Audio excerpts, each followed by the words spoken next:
गंगा के आरही पारे बरुआवा पुकारे लहे।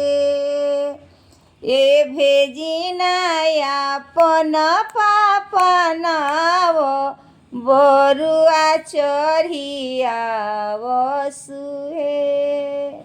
ना घरे नाव न डेंगी नाही रे घरे केवट हो। ए जे करा जने उआ के साध पवरी चलिया वसुहे।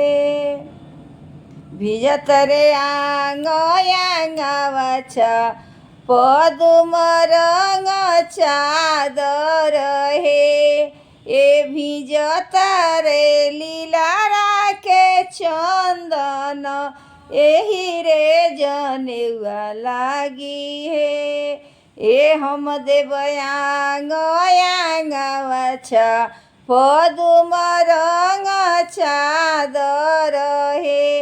ए पंडित जी लगई है लीलरा चंदन एही रे जनेउआ लागी है। ये गंगा के आरही पारे बरुआवा पुकारे लहे।